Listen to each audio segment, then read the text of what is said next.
বিসমিল্লাহির রহমানির রহিম। প্রিয় দিনী ভাই ও বোনেরা, আসসালামু আলাইকুম। আশা করি সকলে অনেক ভালো আছেন। আলহামদুলিল্লাহ, আপনাদের দোয়ায় আমিও অনেক ভালো আছি।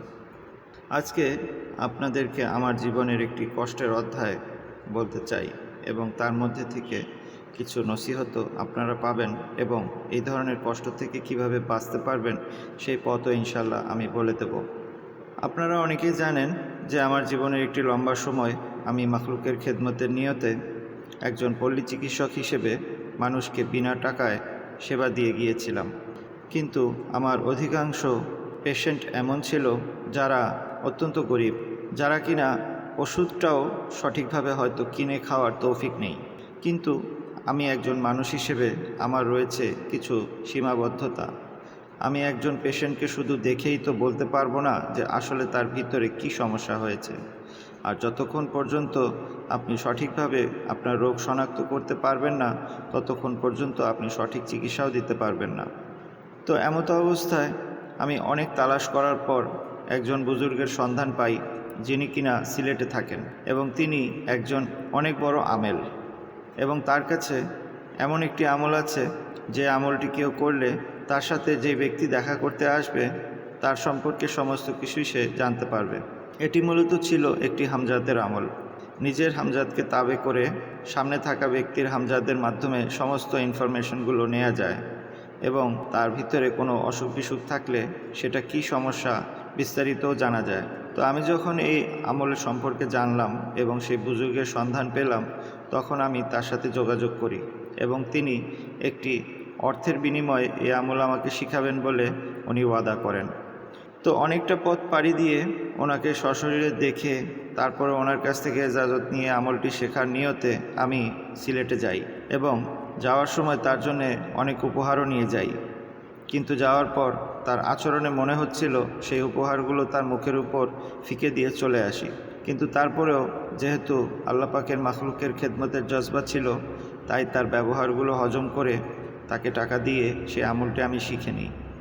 তার সাথে আমার কথা ছিল সে আমাকে এই আমল চলাকালীন রেহনুমাইও করবেন, অর্থাৎ তিনি আমাকে গাইড করবেন। কিন্তু তার ওখান থেকে চলে আসার পর তিনি তার হোয়াটসঅ্যাপ নাম্বারটি ব্লক করে দেন। তারপরেও আমার বিশ্বাস ছিল যে আমলটি আমি করতে পারবো এবং আমি জানতাম যে আমলটি যে সত্য। এ ধরনের আমল সম্পর্কে আমার ধারণা ছিল। 4 ধরনের হামজাত হয়ে থাকে মানুষের ভিতর, 4 ধরনের স্বভাব থাকে। এক একজনের হামজাত এক এক প্রকৃতির, তাই এক একজনের সাথে এক এক ধরনের ক্যাফিয়ত হয়। আর তাই এ ধরনের আমলে একজন ওস্তাদের নিবিড় পর্যবেক্ষণ ছাড়া কখনোই করা উচিত না। তারপরেও মাখলুকের খেদমতের জজবার কারণে আমি আমলটি শুরু করি এবং আমলটি করার দরুন আমার এমন রিজ্জাত হয় যে জীবনের এক পর্যায়ে এসে আমি নিজের মৃত্যুর জন্য দোয়া করি, কিন্তু মরতেও পারি না। তো মোট কথা আমি আপনাদেরকে বলতে চাচ্ছি যে এ ধরনের আমল যার মাধ্যমে আপনি বড় কোনো শক্তিকে তাবে করতে চান আর তা যদি রিভার্স হয়ে যায়, এর যদি রিজ্জাত লাগে, তাহলে তা অত্যন্ত ভয়ঙ্কর রকমের রিজ্জাত হয়। এতে করে আপনার জীবন এতটাই দুর্বিষহ হয়ে যায় যে আপনি মরতে চাইলেও মরতে পারবেন না। তো যাই হোক, আল্লাহ পাক হয়তো কোনো নেক আমলের উসিলায় সেই বিপদ থেকে আমাকে উদ্ধার করেন। কিন্তু আজকে আমাদের সমাজে, আমাদের দেশে বিদেশে যারা আমাকে শুনছেন তাদের মধ্যে অনেকেই আছেন যারা কোনো হামজাদের আমল পেলে, কোনো জিন্নাতের আমল পেলে, কোনো আধ্যাত্মিক শক্তি আমল পেলে তারা নিজেদেরকে আর কন্ট্রোল করতে পারেন না। তারা সেই আমলটি করতে যান এবং তাদের জীবনকে অত্যন্ত বিপদের মধ্যে ফেলে দেন। সে আর্থিকভাবে, মানসিকভাবে, শারীরিকভাবে সমস্ত দিক থেকে ক্ষতিগ্রস্ত হয় এবং তার জীবন বরবাদ হয়ে যায়। এ ধরনের মানুষ যারা আছেন তাদেরকে আমি অনুরোধ করব, দয়া করে কোনো ওস্তাদের পর্যবেক্ষণে থেকে আমল শিখবেন, আমল করবেন।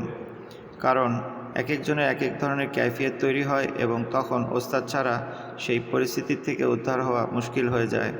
তবে যে আমলটি শিখিয়ে দেব, এই আমলটি যদি কেউ করে নেন, আপনার ওস্তাদ থাকুক বা না থাকুক, আপনি আমল করেন বা না করেন, এই আমলটি করলে আপনার জীবনের জন্যে, আপনার হেফাজতের জন্যে আর কোনো আমলের প্রয়োজন হবে না। জিন্নাত হোক, জাদু হোক, নজরেবদ হোক অথবা কোনো হামজাত হোক, যে কোনো জিনিস থেকে আপনি চিরতরে মাহফুজ হয়ে যাবেন ইনশাআল্লাহ। বড় বড় বুজুর্গানে দিন তারাও এই আমল করেছেন। বিভিন্ন আল্লাহর ওলিদের মামুলাতের মধ্যে আমল আছে এবং অনেকে তার মুরিদদের, লক্ষ কোটি মুরিদকেও এই একই আমলের মাধ্যমে, হিসারের মাধ্যমে রেখে তারা তাদের বিপদ আপদ দূর করেন। অনেকেই শুনবেন কোনো বুজুর্গের সহবতে যাওয়ার পর থেকে তার বিপদ আপদ বালা মুসিবত কমে গেছে। এটি এই আমলের তাসিরই হয়ে থাকে। এই আমলটি যিনি একবার করে নেবেন, তার উপর যদি অপ্রত্যাশিত কোনো মাখলুকের মাধ্যমে কোনো ক্ষতি থেকে থাকে, অর্থাৎ কোনো জাদু জিন্নাতের কোনো ক্ষতি যদি কেউ করে থাকে, তাহলে তার উপর যদি পাহাড় পরিমাণ বিপদ হওয়ার কথা হয়ে থাকে, তাহলে সেটি একটি ইটের খোয়ার সমপরিমাণ ছোট হয়ে তার উপর নাজিল হবে। অর্থাৎ তার বিপদ যদি তকদিরে থেকেই থাকে, তাহলে সেটি অত্যন্ত কম হবে। এই আমলটি হেফাজতের জন্যে সর্বোৎকৃষ্ট আমল হিসেবে আমি পেয়েছি আমার জীবনে। তাই আর কথা না বাড়িয়ে আপনাদেরকে আমলটিতে নিয়ে যাই। আল্লাহ পাকের একটি নাম ইয়া রাকিবু, যার অর্থ হলো সর্বদ্রষ্টা। আপনি যদি আল্লাহ পাকের নজরে থাকেন এবং আল্লাহ পাক যদি আপনাকে প্রোটেক্ট করেন, তাহলে পৃথিবীর কোনো ক্ষমতা আছে যে আপনাকে ক্ষতি করবে? তো আল্লাহ পাকের এই মোবারক নাম ইয়া রাকিবুর একটি জাকাত দিতে হয়। প্রতিদিন পূর্বে পরে 11 বার দুরূদ শরীফ এবং মাঝখানে 5000 বার ইয়া রাকিবু পড়তে হয় এবং এভাবে করে 41 দিন পরে এর জাকাত দিয়ে নিতে হয়। জাকাত দেওয়ার সময় 20 দিনের পর অনেকের সাথে যে কাইফিয়তগুলো হয় তা হলো, সে অনেক ধরনের পটকা ফুটানোর আওয়াজ পায়, অনেক জোরে জোরে সে আওয়াজ পায়। কেউ যদি ছাদের আশেপাশে থাকেন, তাহলে ছাদে মানুষের চলাফেরা উপস্থিতির আওয়াজ পান। এগুলো হলো আমল কবুলিয়াতের লক্ষণ। এরকম যদি হয়, তাহলে আমল চালিয়ে যাবেন, ভয় পাওয়ার কোনো কারণ নেই। 41 দিন হয়ে যাওয়ার পর এই আমলটিকে আপনাকে মামুলাতের মধ্যে 300 বার অথবা 111 বার আজীবন রাখতে হবে।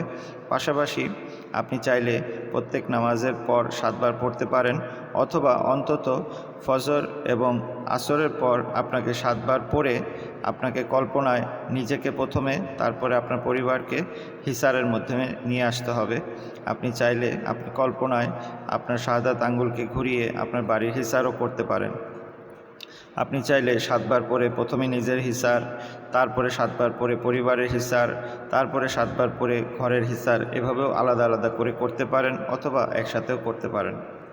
আর এই আমলটি একবার করে ফেললে ইনশাআল্লাহ আপনার যত বড় আমলই আপনি করেন না কেন, যত বড় মাখলুকের আমলই আপনি করেন না কেন, ইনশাআল্লাহ এই আমলের আমেলকে কোনো কিছুই ক্ষতি করতে পারে না। আমলিয়াতের সমস্ত বিষয়ে হয়তো সকলকে গাইড করা সম্ভব হবে না, কিন্তু আজকে আপনাদেরকে এমন একটি হাদিয়া দিলাম, যার মাধ্যমে ইনশাআল্লাহ আপনি সমস্ত প্রকারের খারাপ জিনিস থেকে, তাদের খারাপ প্রভাব থেকে বাঁচতে পারবেন এবং আপনার পরিবারকেও হেফাজতে রাখতে পারবেন। যারা হেফাজত সম্পর্কে বুঝেন, আমলিয়াত সম্পর্কে জানেন, তারা এর কদর অবশ্যই বুঝবেন আশা করি। তো দয়া করে আপনার মতো এই ধরনের আমল যে সমস্ত ভাইদের প্রয়োজন হতে পারে, যাদের জীবন এখনও নষ্ট হয়ে যায়নি, তাদেরকে এই আমলটি পৌঁছানোর নিয়তে একটি লাইক এবং একটি কমেন্ট করে সাদকায়ে জারিয়ার নিয়তে বেশি থেকে বেশি শেয়ার করবেন। আমার জন্যে দোয়ার দরখাস্ত। আসসালামু আলাইকুম ওয়া রাহমাতুল্লাহি ওয়া বারাকাতুহু।